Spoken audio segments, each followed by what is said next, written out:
अब दत्ता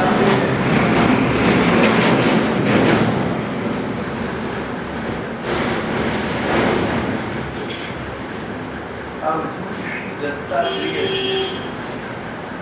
सदा प्रसन्न रहते, शांत रहते। उनके पास कोई व्यवस्था तो नहीं थी, कोई घर परिवार नहीं था, कोई डेरा, कोई स्थान नहीं था, कोई स्थिर आवास नहीं था। वनों में, नदियों के किनारे, गांव में जहाँ तहाँ भ्रमण करते रहते थे, पर सदा सुखी रहते। इस प्रकार के अपने परिभ्रमण के दौरान एक बार उन्हें एक राजा मिले। राजा स्वयं विद्वान थे, ज्ञानी थे, बुद्धिमान थे। देखा कि ये अवधूत गति को प्राप्त महात्मा न घर, न परिवार, न व्यवस्था, न प्रबंध, न सिर पर छत, इनके पास तो कुछ भी नहीं है। पर्यटनशील है, भ्रमणशील है, यह चलना करते रहते हैं, लेकिन इतने प्रसन्न, शांत, सुखी दिख रहे हैं। इसका कुछ रहस्य तो होना चाहिए। राजा ज्ञानी थे, मन ही मन सोच लिया कि भगवान के प्रति भक्ति का ये प्रभाव है, अवश्य ही ये अवधूत भगवान के चिंतन में रहते हैं। और भगवान के चिंतन में रहो तो योगक्षेम की व्यवस्था, सब प्रकार की तुम्हारी प्रबंधित व्यवस्था भी ठाकुर कर देते। अवश्य ही अवधूत जी इस प्रकार की उच्च गति को प्राप्त होते। फिर भी उन्होंने जिज्ञासा के लिए या ज्ञान चर्चा का लाभ प्राप्त करने के लिए अवधूत जी से पूछा, स्पष्ट पूछा, आप बड़े स्वस्थ हैं, आपके पास तो खाद्यान्न भी नहीं है, खाने के लिए आपके पास भी व्यवस्था नहीं है, पीने के लिए पानी भी नहीं है, पहनने के लिए वस्त्र नहीं है, रहने के लिए घर नहीं है, रात के लिए कोई स्थान नहीं है। तो जैसे साधारण भिक्षु घुमा करते हैं वैसे आप हैं। लेकिन प्रायः इस प्रकार के पर्यटक साधुओं को कुछ न कुछ कठिनाई होती है। आपको लगता है कि आप कठिनाइयों से अलग हैं, ऊपर हैं, आपका शरीर ही सुस्वस्थ नहीं है, आप तो शांत चित्त और बड़े प्रसन्न मन वाले भी लगते हैं। अगर इसका कोई रहस्य है या आपने कहीं से शिक्षा ग्रहण की है, अगर आपने इस प्रकार का स्वस्थ और सानंद जीवन यापन करने की शिक्षा कहीं से ली है तो कहाँ से ली है मुझे वो बताइए। लगता है आपके पास कुछ न कुछ इस प्रकार की अध्यात्म विद्या है, कुछ न कुछ इस प्रकार का आपके पास उच्च स्तर का ज्ञान है जो आपके मन में, आपके जीवन में उतर चुका है। पर फिर भी मेरी आपसे प्रार्थना है कि यदि कुछ भी योग्यता आप मुझमें समझें तो कृपा पूर्वक मेरी जिज्ञासा करें, मेरे प्रश्न का उत्तर दें।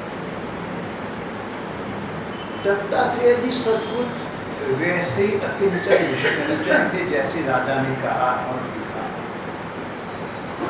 पर फिर भी उनके स्वस्थ चित्त रहने का, यहाँ तक कि स्वस्थ तन रहने का रहस्य था। उन्होंने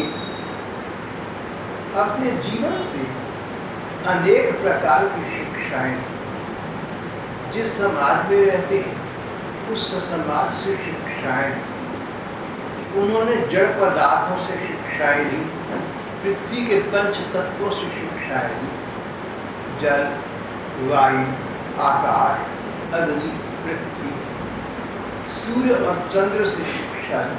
भाग्य है कि जहाँ जहाँ जहाँ उनका आना जाना हुआ, वहाँ जहाँ उन्होंने कोई अच्छाई देखी कोई गुण देखा तो गुणग्राह अवधूत जी ने उसको अपने जीवन में उतार लिया, अपने व्यवहार में स्थान दिया। सर्वोपरि बात परमात्मा चिंतन, भगवत चिंतन। रामदास जी अवधूत जी ने कहा, राजन, यूं तो मैं इस पृथ्वी पर जीव मात्र को, पदार्थ मात्र को अपने गुरु के रूप में देखता हूँ। गुरु वही है जिससे हमें शिक्षा प्राप्त हो सके। कान में मंत्र देना आवश्यक नहीं है, वैदिक विधि विधान की अनिवार्यता नहीं है। जहाँ से हम कुछ सीख सकें वहाँ से सीखना चाहिए। इस दृष्टि से मैंने न जाने कितने गुरुओं का वर्णन किया है, कितने तत्वों को, कितने व्यक्तियों को, न जाने कितनों को अब तक गुरु मानकर उससे व्यावहारिक शिक्षा ग्रहण की। अगर गणना करें तो कम से कम 24 गुरु तो मेरे बन जाते हैं। उनने एक एक की चर्चा करते हुए श्री अवधूत जी ने कहा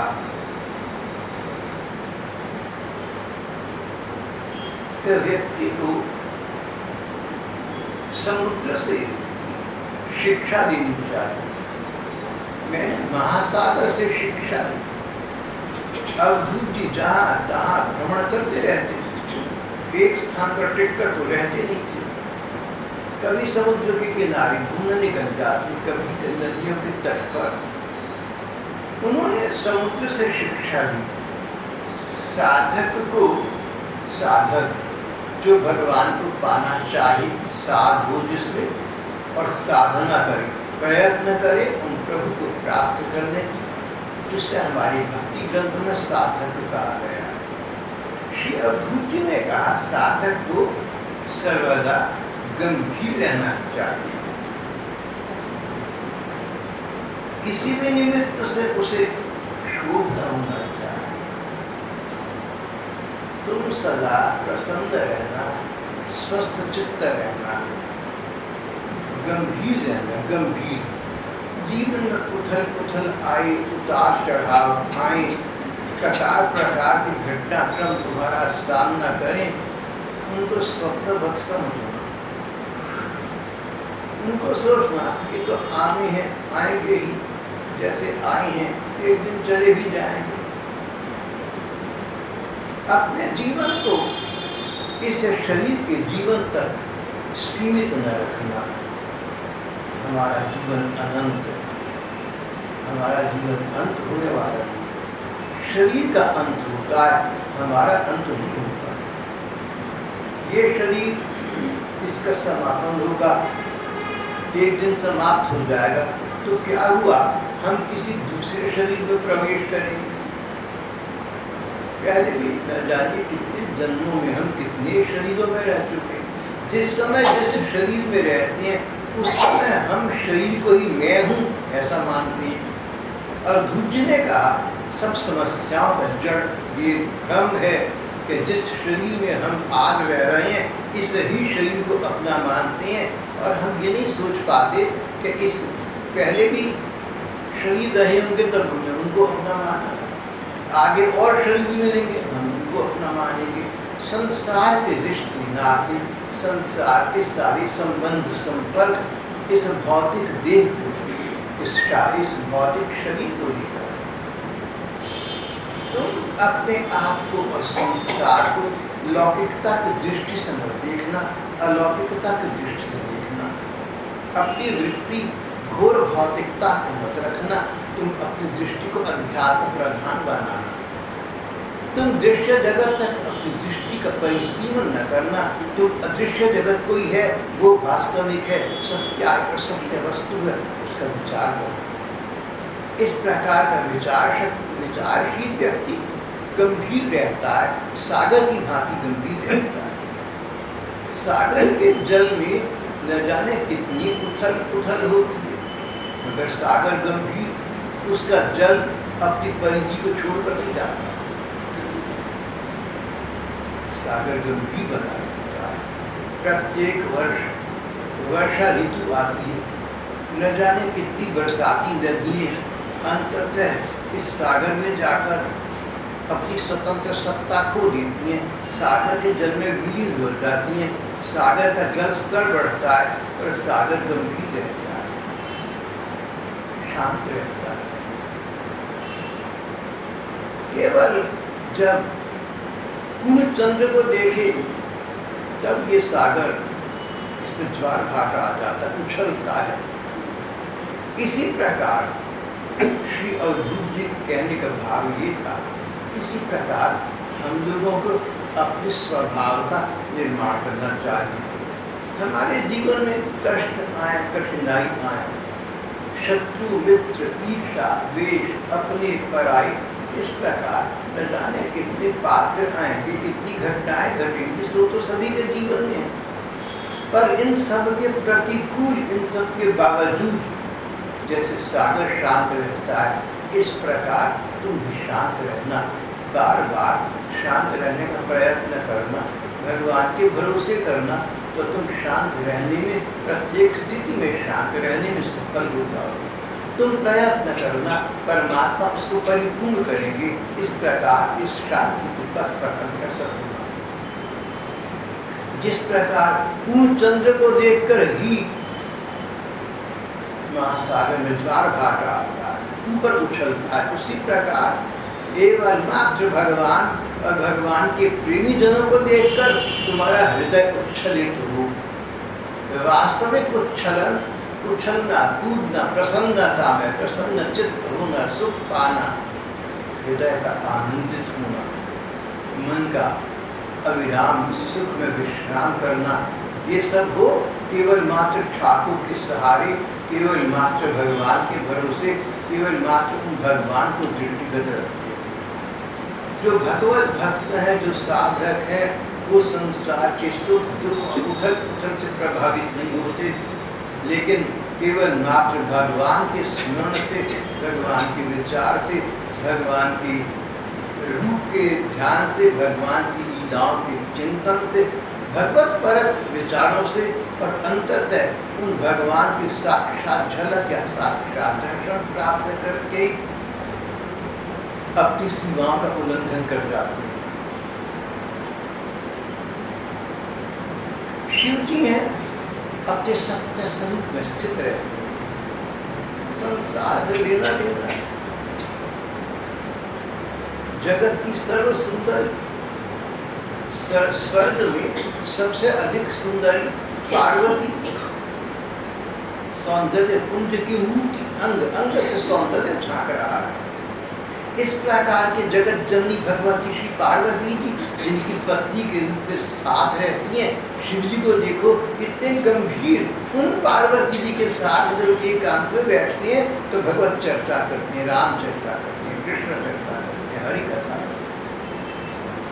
गंभीर संसार का संबंधित सौंदर्य उन्हें अब मोहित नहीं कर सकता। वही भगवान शिव भगवान को मोहिनी रूप को देखकर आसक्त हुए और उनको समालिंगित करने के उनके पीछे दौड़े थे।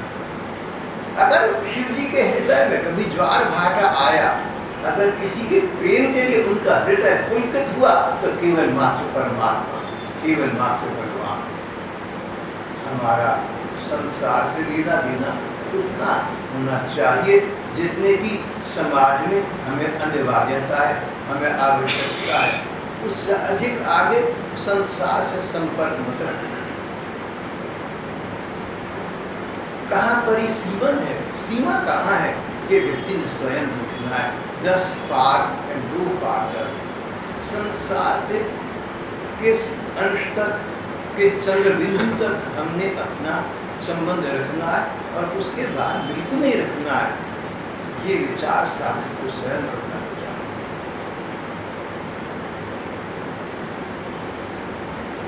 ठीक वैसे ही रहना चाहिए जैसे तरंगों सहित शांत समुद्र।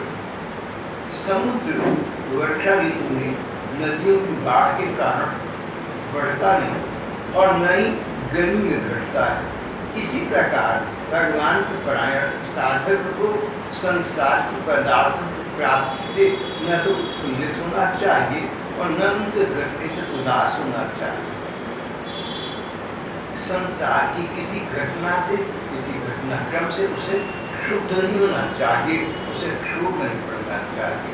अपने को परेशान न करना, अपने को डिस्टर्ब न करना, अपने को परटर्ब न करना, अपने को क्षुब्ध न करना, अपने को विक्षुब्ध न करना, अपने को निराशा का पात्र न बनाना। भगवान सिर पर है, जीवन अनंत है, अनंत काल सामने पड़ा है, उसकी दृष्टि से अवलोकन करना, तो वर्तमान जीवन तो बहुत छोटा रह जाएगा। जीवन अनंत है। अब समझने समझाने के लिए अनंत जीवन को अगर हम 100 लाख बरस का मान लें, वो तो अरबों बरस का है, पर उदाहरण के लिए समझाने समझने के लिए अगर 100 लाख बरस का जीवन मान लें, तो इस जीवन के 80 बरस या 100 बरस कितने हैं उसके सामने? कुछ प्रतिशत तो बैठी नहीं। तो इस वर्तमान जीवन को महत्व दे देना, इस वर्तमान शरीर को महत्व दे देना। महात्मा कहते हैं इससे परे बहुत कुछ है, वो तत्व वस्तु है, उसको पहचानना, अपने को उस रूप में स्थापित करना, इस प्रकार अपने स्वरूप में स्थित हो जाना, तो तुम सतत शांति को प्राप्त करोगे। तस्मात् तुम शांति गच्छति, आत्म शांति को, तुम स्थायी शांति को, चिर शांति को प्राप्त करोगे। तुम्हारा मन भीड़ बुद्धि बच जाएगा, संसार के तनाव से मुक्त हो जाएगा। अपने आप को धीरे धीरे प्रयास करना अपने द्वारा, और प्रयास का फल प्रदान करेंगे भगवान, ऐसा विश्वास रखना, तो तुम सफल हो जाओगे और एक दिन ऐसे शांत चित्त हो जाओगे कि अनंत जीवन शांत चित्त जीवन हो जाएगा। शांत रहने के लिए और स्थायी सुख पाने के लिए भगवान कृष्ण के, भगवान के चरणों की शरण ग्रहण करना ही एकमात्र उपाय है। श्री कृष्ण चरणारविंद के अतिरिक्त शांति कहाँ से, कहाँ?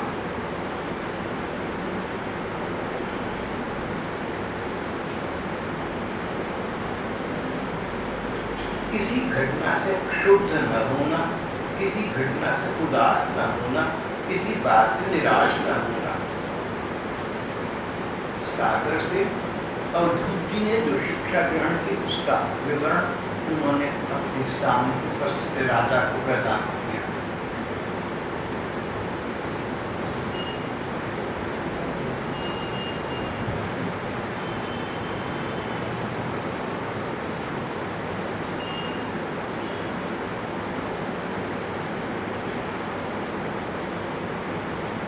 श्री अवधूत जी ने अपनी वार्ता को आगे बढ़ाते हुए कहा, मैंने अपने परिभ्रमण के दौरान, अपने घूमने फिरने के दौरान एक और वस्तु सामने देखी, एक और अनुभव प्राप्त किया।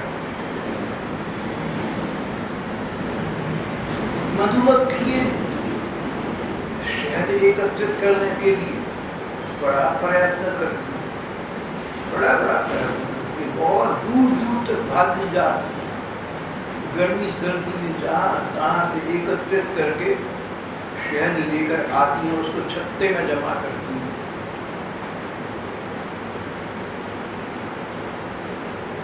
पूज्य प्रवर गोलोकवासी श्री प्रभुदत्त ब्रह्मचारी लिखते हैं कि कई मक्खियां तो कई 100 मील जाती हैं वो मधु, वो शहद संचय करने के लिए।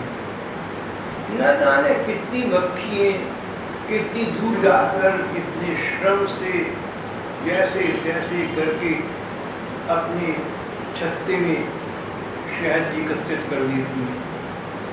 और क्या होता है, मधु एकत्रित करने वाला मधुमारी, एक दिन एक व्यक्ति आया जो छत्तों का शहद ले जाने में पारंगत था, छत्ता तोड़कर ले गया, बात समाप्त हो गई, सारा परिश्रम व्यर्थ हो गया।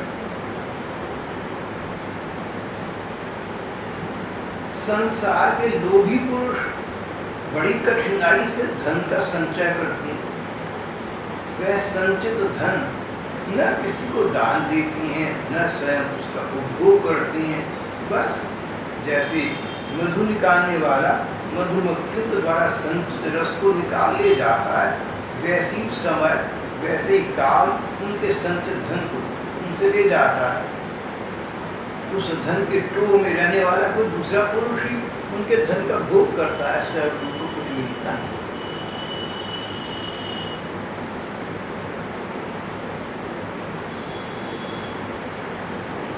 धन के 3 प्रयोग माने गए। सर्वोत्तम प्रयोग परोपकार, दान इत्यादि। राजसिक प्रयोग, मध्यम प्रयोग अपने सुख भोग और सुविधाओं के। जिस व्यक्ति ने परिश्रम करके धन का उपार्जन किया है, उस धन का कहीं भी प्रयोग करने का या अपने पर प्रयोग करने का उसे अधिकार है। इसमें किसी को आपत्ति नहीं मिल जाती, इसको NOC मिल जाता है, नो ऑब्जेक्शन। ठीक है भैया, अपने पर लगाओ। धन का तीसरा प्रयोग उसको संचय करके रखना है। जो भी व्यक्ति धन का संचय करके रखता है, आयु क्षीण हो जाती है, समय समाप्त हो जाता है, मौत आप और की हजरत जान वापस कीजिए। और वो जो संचित धन था, न तो दान पुण्य परोपकार करके परलोक सुधारा, न अपने सुख भोग में लगाया, जहाँ पड़ा था पड़ा रह गया, आने वाली जान। श्री अवधूत जी ने कहा कि लोभी व्यक्ति को चाहिए कि पैसे का लोभ छोड़कर शांत भाव से भगवान के भरोसे जितना अपने लिए उचित है उतने का अर्जन करके संतुष्ट रहे। मधु निकालने वाले से मैंने ये शिक्षा ग्रहण की।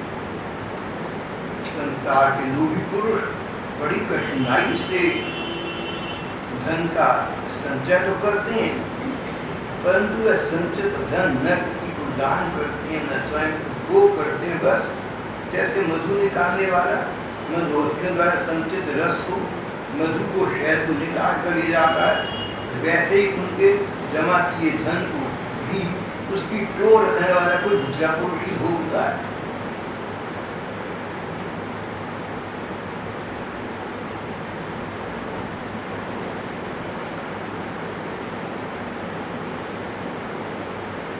धन के विषय में धन का आकर्षण, लालच, सो तो बुरी बला है। ये तो सब भाई बहन स्कूल में पढ़ चुके हैं। लालच बुरी बला है। हमने ये बात 10वीं जमात की किसी किताब में पढ़ी थी, आपने भी पढ़ी। लालच बुरी बला है। तब पढ़ते तो बहुत थे, लेकिन समझ कुछ ना आता था। बाद में देखा कि सचमुच लालच बड़ी बुरी बला है। लालच का शिकार न बनो। तो कोई लालच की निंदा की, लालच से बचने के लिए कहा। इसका अर्थ ये नहीं हुआ कि धन बुरा है या धन का प्रयोग बुरा है। लालच, जितना धन चाहिए उससे अधिक को संचय करके रख लेना, इसकी बात चल रही है।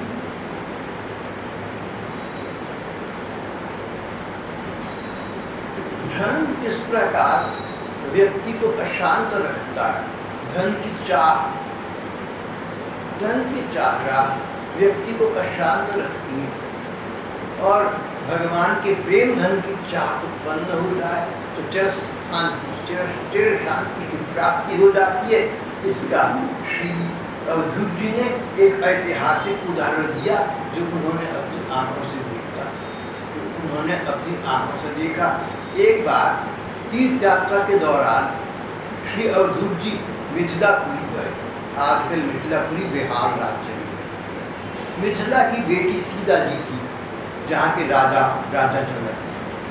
तो मिथिला नगरी सत्पुरुषों के लिए और सत्चरित्रों के लिए प्रसिद्ध थी, एक प्रकार का तीर्थ थी।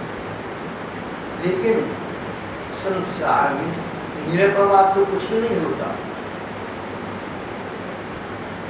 संसार में असंदिग्ध कुछ भी नहीं होता। निरपवाद, विदाउट एक्सेप्शन, कोई ना कोई अपवाद, कोई ना कोई एक्सेप्शन, कोई ना कोई अलग सी बात कहीं निकल आती। अगर किसी व्यक्ति में दुर्गुण ही दुर्गुण हो, जब देखो दुर्गुण ही दिखते हैं, तो हो सकता है कि गुण उसमें ऐसा हो जो हमें दिखता नहीं और बहुत बड़ा गुण। इसी प्रकार कोई व्यक्ति भी सर्वगुण संपन्न नहीं होता, कोई ना कोई न्यूनता, बड़े बड़े महाजनों के चरित्र में होने संपन्न। तो सांसारिक धन किस प्रकार व्यक्ति को अशांत रखता है, लौकिक धन हमें अशांत रखता है, अलौकिक धन हमें चिर शांति प्रदान करता है। इसका उदाहरण देते हुए श्री अवधूत जी ने अपना एक अनुभव बताया। एक बार मिथिला नगरी की सीमा पर पहुंचे,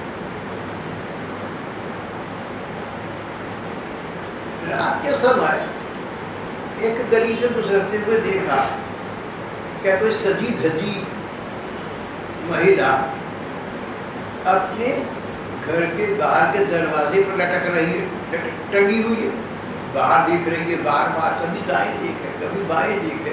उसकी आंखों में तृष्णा है, आंखों में प्यास है, आंखों में चाह है। अवधूत जी को पता लगा कि ये नगर वधू है, ये गणिका है। इसके पास प्राय राजा रईस लोग आते हैं, इसको बहुत धन देकर जाते हैं। धन की तृष्णा में न जाने कितना राजा रईसों की दासी बन जाती है। ये धन दासी है। अब जब लगभग इस प्रकार प्रायः होता रहा, एक रात जबकि बात अवधूत जी बता रहे हैं, उन्होंने देखा कि वो अपने घर के मुख्य द्वार पर बाहर लटकती रही, बाहर खड़ी रही। उसकी दृष्टि सड़क पर थी, किसकी बाट जो रही थी। रातों रात जाकर भगवान के भक्तगण भगवान की बाट और संसार के सुख भोग के विषय पुरुष न जाने क्या क्या आशाएं उनकी लगकर अपना समय कर लेती। ये चरित्रहीन महिला इस टोह में खड़ी थी। क्या कोई राजा रईस आएगा, कोई धनी व्यक्ति आएगा मेरे द्वार पर, मेरे सौंदर्य के गीत गाएगा, मेरी प्रशंसा करेगा, मेरे पास अब तक समय काटेगा और जाने से पहले मुझे बहुत पैसा दे जाएगा, हीरे मणि मोती दे जाएगा। देखिए एक आश्चर्य की बात है, मिथिला नगरी सच्चरित्र लोगों की, भले लोगों की नगरी थी, राजा जनक की नगरी। यह था राजा तथा प्रजा। जैसे राजा जनक देश धर्म से ऊंचे उठे थे, वहाँ उन्हीं की नगरी में उन्हीं की प्रजा की एक सदस्या देह व्यापार में लगी। विचित्र है ये संसार, यहाँ सब कुछ संभव है, असंभव तो कुछ नहीं। असंभव है तो भगवत प्रेमी का अपने भगवत पद से पतित होना, भगवत प्रेमी अपने भगवत पद से कभी पतित नहीं हो सकता। अवधूत जी देखते रहे, वो कन्या स्वेच्छाचारी तो थी, रूपवती भी थी। रात्रि का समय था, किसी पुरुष को अपने स्थान में लाने के लिए खूब बन ठंडा बढ़िया बढ़िया गहने कपड़ों से सजकर बहुत देर तक अपने घर के बाहर दरवाजे पर खड़ी रही। उसे पुरुष की कामना नहीं, धन की कामना थी। कोई रईस आएगा, कोई राजा आएगा, वो पैसे देगा, भाव तो ये था, धन की कामना थी। ये कामना उसके मन में दृढ़ हो गई थी। किसी भी पुरुष को उधर से आते जाते देखती तो सोचती कोई धनी पुरुष है, मुझे धन देकर संतुष्ट करने के लिए यहाँ आ रहा है। अगर मन में कोई दोष आ जाए, अगर मन में कोई विकार आ जाए, अगर मन में कोई स्वार्थ आ जाए ना, तो दृष्टि दूषित हो जाती है। हम सभी को वैसा समझने लगते हैं। मिथिला सब पुरुषों की नगरी थी। रात के समय साधक, साधु और सिद्ध लोग नगरी की सड़कों पर, गलियों में भगवत चिंतन करते हुए घुमा करती थी। उस महिला को आते जाते लोगों को देखकर ये विचार नहीं आया कि अरे देखो कैसी नगरी है, यहाँ भगवान के भक्त रहते, रातों रात जाकर उनका स्मरण कीर्तन करते हैं। किसी भी व्यक्ति को उधर से आता या एक तरफ जाता देखती तो सोचती कि ये पुरुष राजा रईस होगा, मुझे धन देकर संतुष्ट करे, मेरे पास आ रहा है, लेकिन जब वो व्यक्ति आगे निकल जाता, इसका मुंह लटक जाता, ये निराश हो जाता।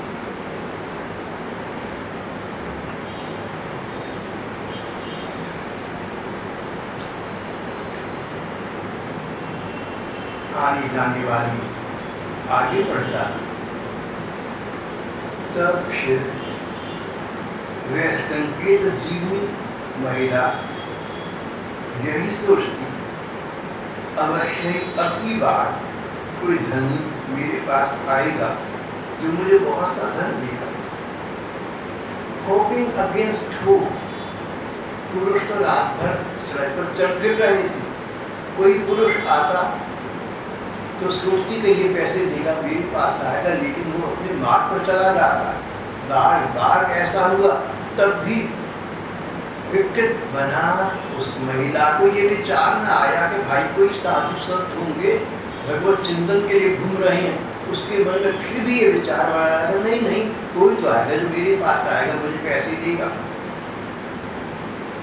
उसके चित्त की दुराशा, गलत आशा, उसके चित्त की दुराशा बढ़ती जा रही थी। वह दरवाजे पर बहुत देर तक टंगी रही, लटकी रही, वहीं खड़ी रही। उसकी नींद भी जाती रही, कभी बाहर जाती, कभी भीतर आती, इस प्रकार आधी रात बीत गई। अद्भुत जी कहते सचमुच आशा सो भी धन की बहुत बुरी बला है।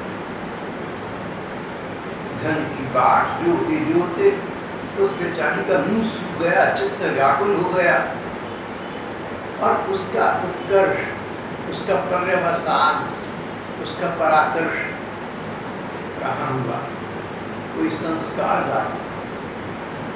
कई भागवत के कथाकार कहते हैं कि अवधूत जी खड़े देख रही थी, उनकी दृष्टि उस कन्या पर पड़ रही थी, उसके अनजाने में अवधूत जी के दर्शन का सफल प्राप्त हो गया। ऐसा कई महात्माओं ने कहा है। हो सकता है सत्संग का फल इस प्रकार मिल जाएगा। यहाँ पर कितने समय से इस नगरी में रह रही थी, कभी उसका मन नहीं बदला। आज घोर निराशा के पश्चात उसके मन को निर्वेद हो गया, मानो संन्यास की वृत्ति डाल गई। अरे संसार में क्या रखा है, भगवान ने लिखना दिया, ब्रह्म सत्यम जगन मिथ्या, सत हरि भजन जगत सब सपना। अब तो उसको वैराग्य परक विचार आने लगे। तो कई कथाकार कहते हैं कारण ये अवधूत जी को दृष्टि में आ गई थी। श्रीमद् भागवत में 2 स्थान पर एक ही श्लोक बार बार, श्रीमद् भागवत में एक ही श्लोक 2 बार आया है, 2 बार दोहराया गया है। दोनों का शब्दार्थ भावार्थ एक ही है। बड़े बड़े तीर्थ, बड़ी बड़ी पवित्र नदी, मंदिर, ये सब चिर काल तक इनकी सेवा की जाए तो कहीं जाकर कभी फल देती है, लेकिन भगवान के प्रेमी संतों की दृष्टि पड़ जाए तो तुरंत लाभ होता है। यहाँ पर अवधूत जी को उस पर दृष्टि थी। अवधूत जी की दृष्टि में उस महिला के प्रति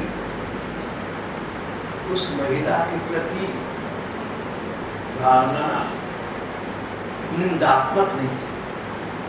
ये नहीं थी कि देखो कितनी बुरी लड़की है, गलत तरीके से पैसे कमाती है, इसने तो सतयुग में कलयुग पैदा कर दिया, इस प्रकार का उनका दृष्टिकोण नहीं था। अवधूत जी की महानता यहाँ स्थापित हुई। उन्होंने कहा भले ये चरित्रहीन है, कितने पुरुषों को पैसे लेकर जीवन में तन मन में स्थान देती है, पर है तो भगवान का अंश, है तो जीव। भ्रमित हो गई बेचारी, न जाने क्या परिस्थितियां होंगी जिन्होंने इसको इस प्रकार के अभ्यास के लिए विवश कर दिया। अवधूत जी की दृष्टि में इस कन्या के प्रति सहानुभूति थी, संवेदना थी, दयालुता थी। जब वो कोई व्यक्ति बुरा दिखे ना, मैंने सुना है गांधी जी कहते थे हेट दिस सिन, कोई आदमी पापी है तो हेट दिस सिन, वो पाप जो वो करता तुम मत करना, उससे घृणा करना। पाप वो मत करना जिससे दूसरा पाप बन गया। Hate the sin not the sinner, लेकिन जो पाप करने वाला व्यक्ति उससे तुम नफरत मत करो। हमारी श्री अवधूत जी की मनोस्थिति इसी प्रकार की उच्च स्तर पर आरूढ़ थी।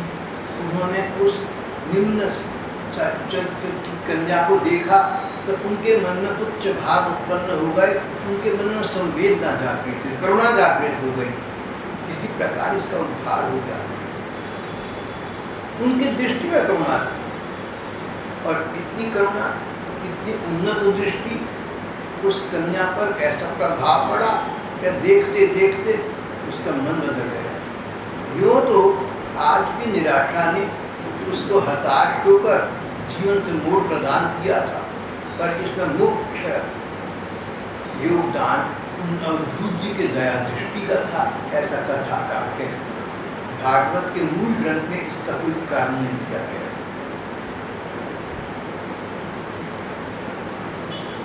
अब उसे इस वृत्ति से निर्वेद हो गया, वैराग्य हो गया। निर्वेद है परम की चिंता ही उसकी संसार के सुख भोगों में, धन संपत्ति में दुख बुद्धि हो गई। इस वैराग्य का कारण उसकी निराशा थी, परंतु ये वैराग्य सुख का हेतु है। इस प्रकार संसार से विरक्त हो जाना, सुख भोगों में ज़्यादा ममता न रखना, आसक्ति न रखना, सीमा के अंतर्गत रहना। जिसको सांसारिकता से वैराग्य हो जाए, अपना पराया, अच्छा बुरा, कैसा, लालच, इन बातों से जो व्यक्ति अपने को अलग कर सके, ऊंचा उठा सके, वही व्यक्ति शांति प्राप्त कर सके। सशांति मधिगच्छ न काम काम। भगवान ने कहा अनेक अनेक कामनाओं से ग्रस्त व्यक्ति कामनाओं की पूर्ति के लिए प्रयत्नशील रहता है, उसे शांति का, चैन का, सुख का।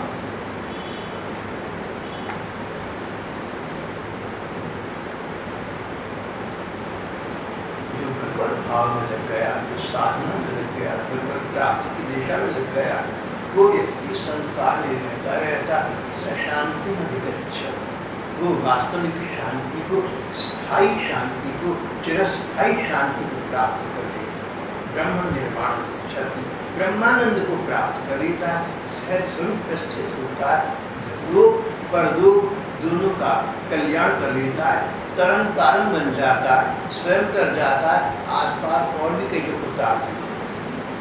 अवधूत जिस प्रकार की थी। अब उस महिला को निर्वेद हो गया, उसको पश्चाताप हुआ अपने अब तक के जीवन पर, अपनी अब तक की वृत्ति पर। इसमें अब उसकी दुख बुद्धि उत्पन्न हो गई। तब मन ही मन संसार को असार जानकर, पर असार संसार में भी एक सार है, साधु का सार भगवान। प्रेम किसी व्यक्ति से नहीं, भगवान से करना है। ये बात उसके समझ में आ गई। संसार के सभी पुरुष पर पुरुष, परम पुरुष भगवान ही अपनी है। ये तत्व विचार उसके हृदय में निश्चित हो गया। तब उसने एक गीत गाया, एक वैराग्यप्रद गीत गाया। ध्यान, वैराग्य और भक्ति से समन्वित उसने एक गीत गाया।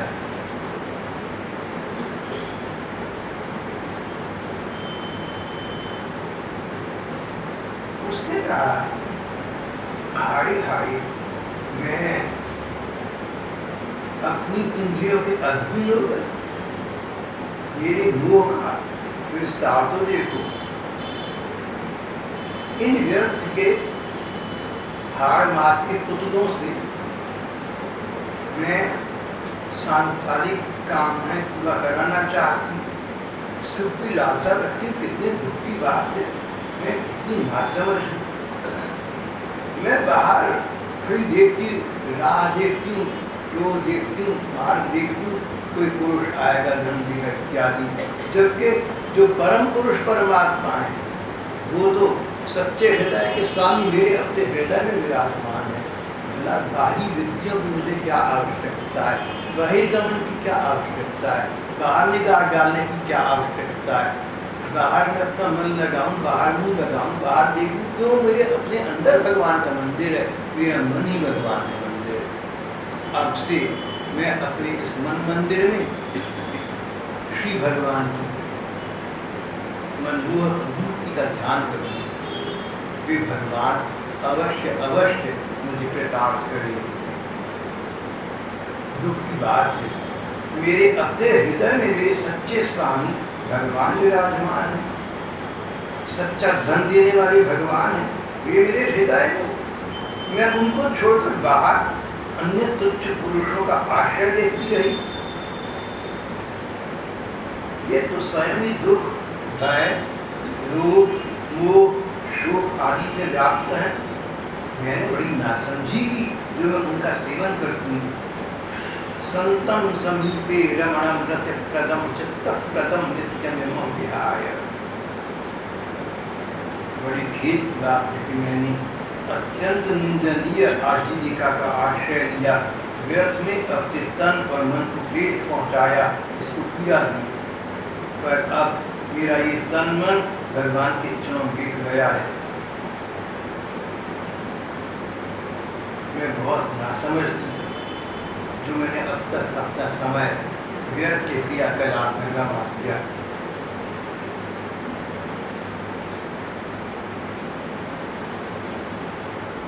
एकमात्र भगवान ही परम प्रियतम है, अविनाशी है। उनको छोड़कर जो दूसरे पुरुष की आशा रखती हैं वो नासमझी करती हैं। अब आगे से मैं ये नासमझी नहीं करूँगी। अब मैं अपने आप को देकर इन्हें खरीदूंगी। देखिए अब उसके मन में आता है भगवान को खरीदने का। अपने आप को देकर संसार को नहीं, साधारण लोगों को नहीं, भगवान के मन को जीतूंगी। देवता तक अपनी पत्नियों अप्सराओं से संतुष्ट नहीं होते, उनकी तृष्णा बनी रहती है। पर मेरा जीवन अब तक बहुत दीनहीन जीवन रहा, बहुत पतित जीवन रहा। नूनम में भगवान किंतु विष्णु के नापी कर्मणा। पर मेरे किसी शुभ कर्म से भगवान मुझ पर प्रसन्न है, तभी तो दुराशा से मुझे इस प्रकार का वैराग्य हुआ है।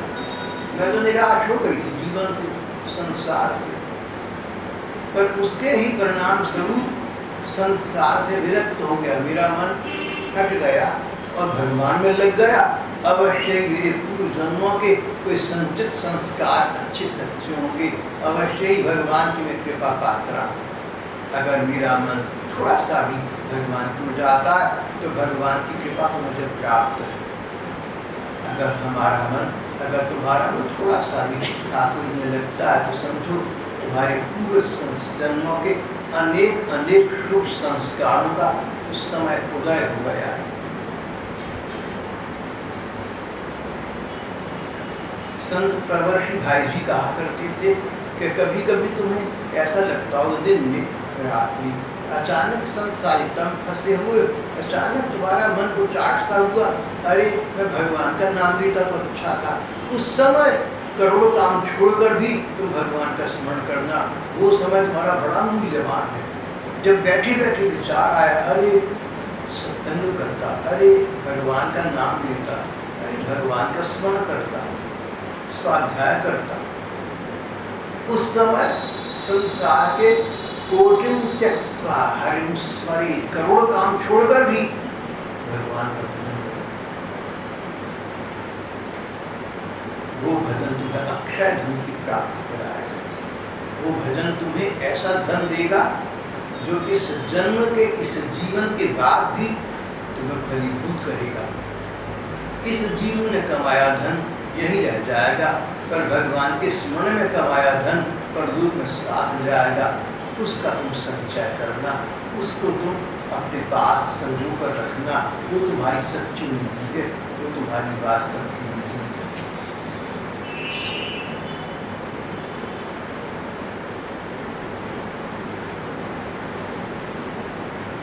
यदि भगवान की मैं कृपा पात्र न होती, यदि मैं मंदभागी नहीं होती, तो मुझे ऐसे दुख ही प्राप्त न होते जिनसे वैराग्य होता है। भगवान का ये उपकार आदर पूर्वक सिर झुकाकर स्वीकार कर। देखो, जीवन में तुम्हारी कठिनाई पर कठिनाई आए, निराशा पर निराशा आए, उनका लाभ भी उठाना जो चरित्रहीन ने उठा लिया। पूरी संसार असार है, भगवान सार है। तो जीवन में कष्ट आए तो इसलिए का भगवान की कृपा है, जो इस प्रकार के निराशा से मुझे भगवान की ओर लगने का विचार को आया। ऐसा समझकर संसार के कष्ट क्लेशों को सहन करके समाप्त कर देना, अपने मन को यथासंभव भगवान में लगाना, कभी ना कभी कृपालु कृष्ण पर कृपा कर देंगे। भगवान का ये उपकार मैं आदरपूर्वक सिर झुकाकर स्वीकार करती हूँ और संसार के सुख भोग की आशा छोड़कर उन्हीं भगवान की शरण ग्रहण करती हूँ। त्यक्ता दुराशा शरण ददामीश्वरम।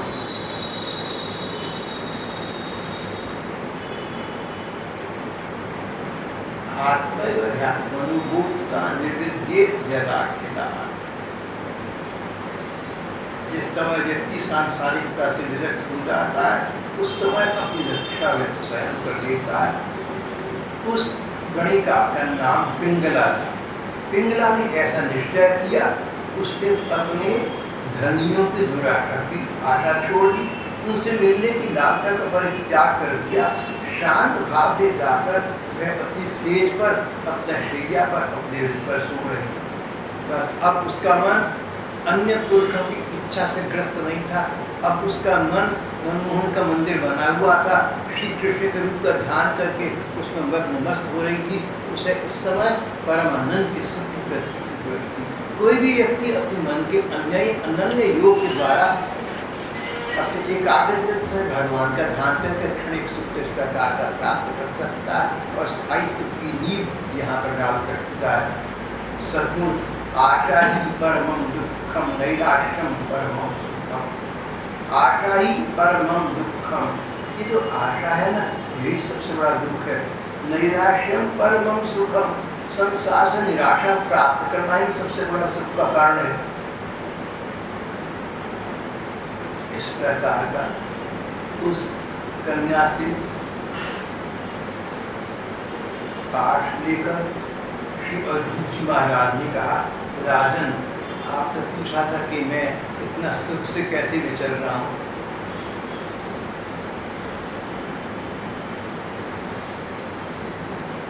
That is why I sojourn here. इस प्रकार शांत चित्त से स्वस्थ मन से मैं यहाँ पर जो नित्य भ्रमण कर रहा हूँ, इसका कारण एक कारण मैंने आपको भी बताया। श्रेष्ठ संत